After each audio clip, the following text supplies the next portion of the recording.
Magandang gabi mga masters, bali ngayon po ay 4 na videos po ma-upload ko po sa aking YouTube channel. Tama nga mga masters, 4 na videos nga po ang ma-upload ko po. Yon, what's up mga masters, nandito na naman tayo sa panibagong araw, panibagong kabanata na naman ang pagsasama-samahan natin ngayon guys.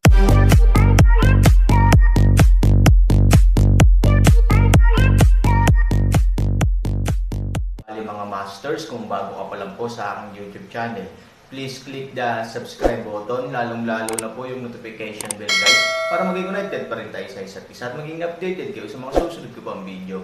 Bali mga masters, bago natin umpisahan ng kwento ay mag-shoutout po muna tayo para sa mga solid nating tagapakinig. Shoutout kay Michael Katipan at shoutout kay Tio Peace. Yun na nga mga masters, no? Bali hindi na ito patagalin. In 3, 2, 1, let's go! Mga master, magbabalik tayo sa pag-upload ng 4 na videos everyday simula ngayon araw. Salamat sa solid na pagsuporta mga master.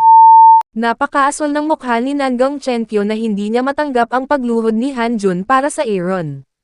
Kahit na hindi niya maiwasang magsabi ng dalawang magagandang salita para kay Hanjun at humiling kay Han Tianyang na huwag gawin ang mga labis na bagay. Ngunit ang hindi inaasahan ni Nangang Chenkyo ay hindi lamang hiniling ni Han Tianyang na lumuhad si Hanjun, ngunit mayroon din siya. Baliw ka ba? Kakayanin niya bang ipaluhod ako para sa kanya? Sabi ni Nangang Chenkyo na nagngangalit ang mga ngipin. Naglalakad si Han Tianyang patungo sa Nangang Chenkyo na may malamig na mukha. Walang malay si Nangang Chenkyo na umatras ng 2 hakbang. Sa bagay, kanina lang nasample sa mukha si Hanjun. Nakita niya ito sa kanyang mga mata. Anong kinakatakutan mo? Tanong ni Han Tianyang. Ako, hindi ako natatakot.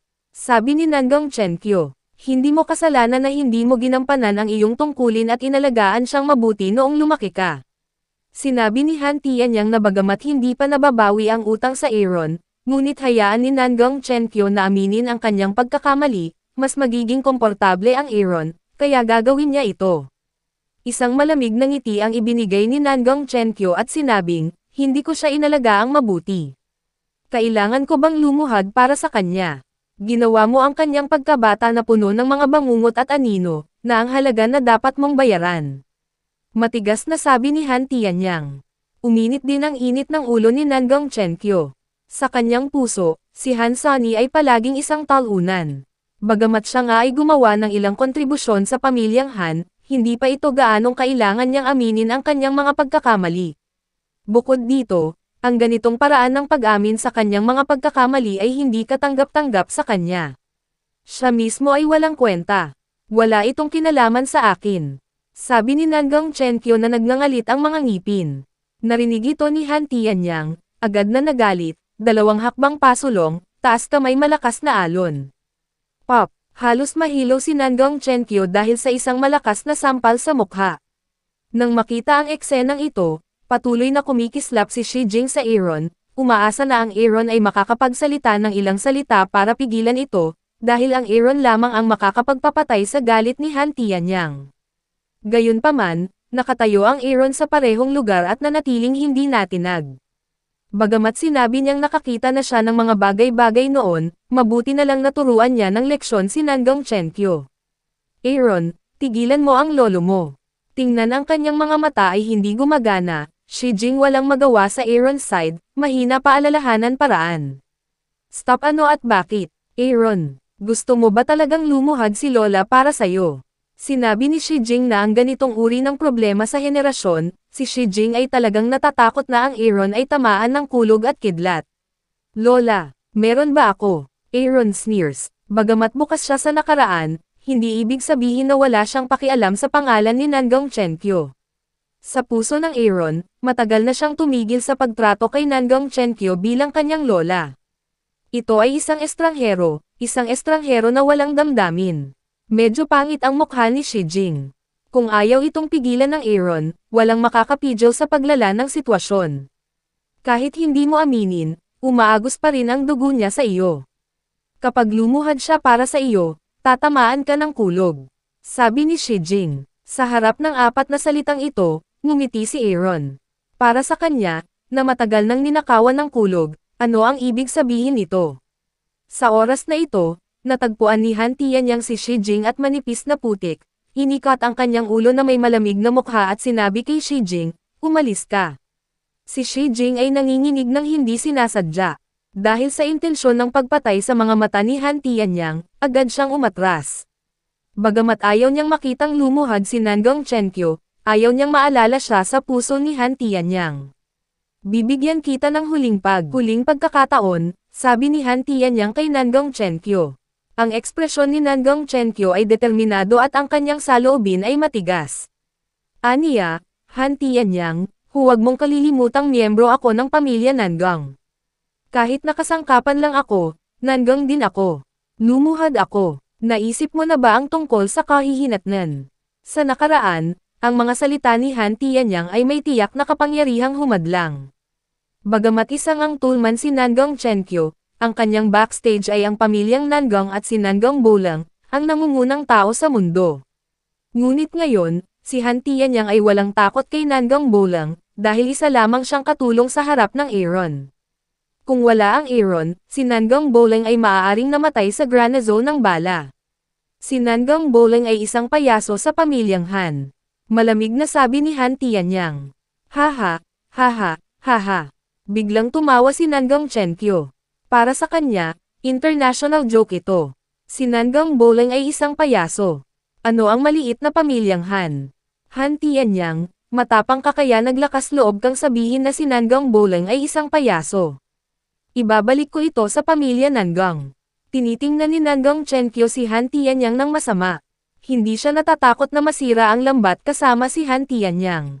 Wala na. Sa oras na ito, narinig ang boses ng isang tagalabas sa looban ni Han.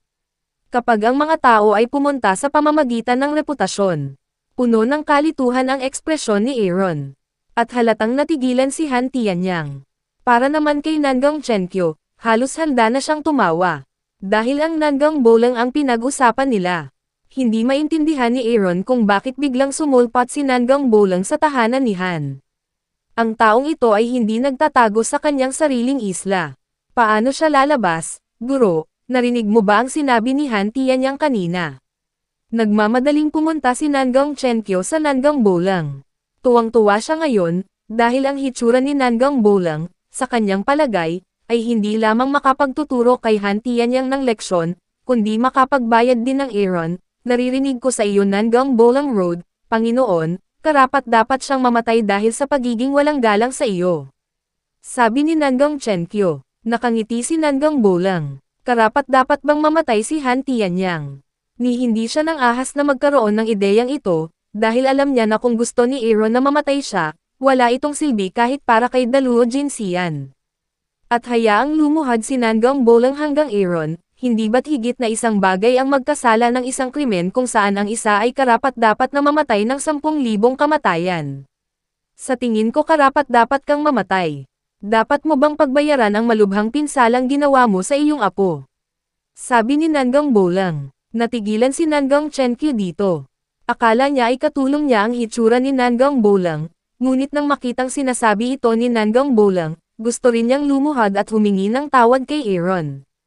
"Ano ang sitwasyon, Master? What do you mean?" Nangong Chenkyo asked. Simple lang ba ang lumuhad at humingi ng paumanhin? Nang sabihin ni Nangong Bolang ang mga salitang ito, mas alam ni Han Tianyang kung gaano niya iginagalang ang Aaron. Dahil din sa pagpipitagan na ito kaya niya napaluhod si Nangong Chenkyo. Sa oras na ito, napakasaya ni Han Tianyang. Kung tutusin, siya ay ginamit bilang papel ni Nangong Bolang sa loob ng maraming taon, at ngayon ay maaari na siyang mabaligtad. Sa hinaharap, hindi siya kailanman mag-aalala na banta ng pamilya Nangong ang pamilyang Han. Para naman kay Nangong Chenkyo, hindi na siya makapag-isip pa. Hindi niya maintindihan kung bakit siya hiniling ni Nangong Bolang na lumuhad at humingi ng tawad kay Aaron. Mahirap bang iwasan niyang mapahiya ang pamilya Nangong? Kung tutusin, Nangong din ang nasa pangalan niya. Si Shi Jing ay ganap na hindi nakaimik. Ang hitsura ni Nangong Bolang ay hindi nalutas ang bagay na ito, ngunit ginawa ito sa isang hindi maibabalik na sukdulan.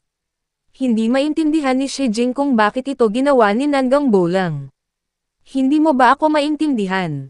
Nakita ni Nangong Bolang na hindi gumagalaw si Nangong Chenkyo, at ang kanyang tono ay bumaba na sa lamig. Nangang Chenkyu nanginginig ng hindi sinasadya. Sa pagharap kay Nangang Bolang, hindi siya nangangahas na maliitin, dahil alam na niya kung gaano kalupit ang taong ito mula pa noong siya ay bata. Pinatay ni Nangang Bolang ang sariling kapatid para maging padre de pamilya.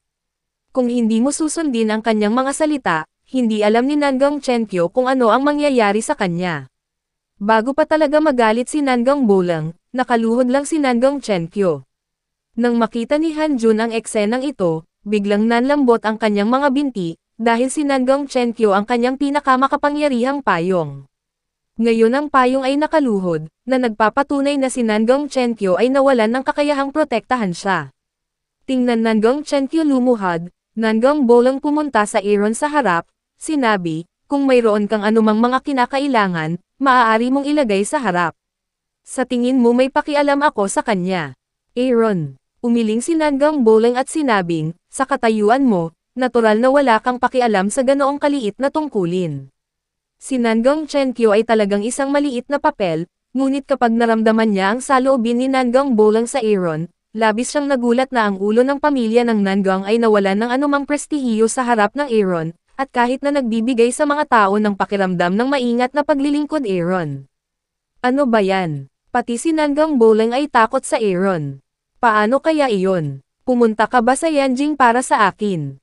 Tanong ni Aaron. Kamakailan, naramdaman ni Nangang Bolang na kung hindi siya pupunta sa Aaron, hindi siya magkakaroon ng pagkakataong makita ang Aaron sa hinaharap.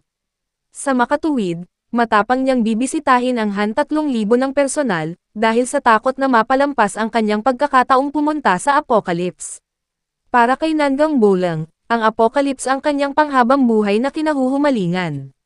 Sa kanyang edad, hindi na mahalaga ang kapangyarihan at katayuan sa lipunan. Ang mas gusto niya ay mabuhay ng mahabang buhay. Tanging ang Aaron at Apocalypse lamang ang makakatulong sa kanya na gawin ito.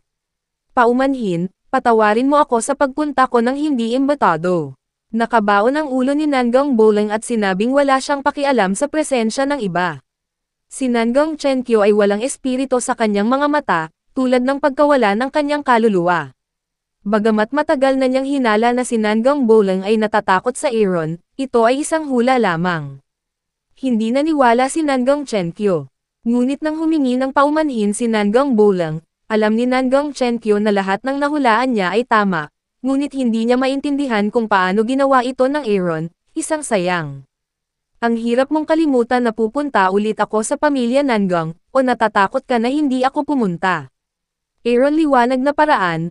Timog Palasyo pamilya pa rin panatilihin na bato tableta, ito ay Han 3,000 isa ay. Aaron isa ay magdadala. Talagang natakot si Nangang Bolang sa sitwasyong ito, dahil pagkatapos niyang makita ang kapangyarihan ng Aaron, hindi niya naramdaman na napakahalaga ng stone tablet sa Aaron, kaya hindi siya umasa dito na maghintay ng Aaron sa Nangang pamilya. Hindi kita dapat pagdudahan, ngunit natatakot ako na hindi mo maalala ang isang maliit na bagay. Hindi naglakas loob na tumangala si Nangang Bolang dahil alam niyang walang galang ito sa Aaron. Isang malamig na ngiti ang ibinigay ni Aaron at sinabing, Nangang Bolang, napakatapang mo kaya nang ahas kang pagdudahan ako. I dare not, nanginginig na sabi ni Nangang Bolang. Kahit hindi talaga ako pumunta, anong silbi ng paghahanap sa akin? Sabi ni Aaron. Hindi kailanman inisip ni Nangang Bolang ang problemang ito, at hindi rin nangangahas na isipin ito. Kahit ano, para sa akin, gusto kitang makita. Kung ano ang kahihinatnan, hindi ko na inisip. Sabi ni Nangang Bolang. Ang taong ito ay talagang hindi natatakot sa kamatayan, ngunit ayaw niyang mamatay kapag ginawa niya ito. Babalik ako sa Yuncheng. Hintayin mo ako sa Yanjing. Sabi ni Aaron. Narinig ni Nangang Bolang ang mga salitang ito, at sa wakas ay ibinaba ang kanyang puso. Sinabi, kung mayroon kang anumang mga utos, mangyaring huwag mag-atubiling magsalita. Hindi nagsalita si Aaron at umalis sa courtyard ni Han. Para sa kanya, ano pa ba ang hindi niya magagawa? Yun na nga mga masters, no? Bali panibagong kabanata na naman yung natapos natin ngayong gabi. Muli, maraming salamat po.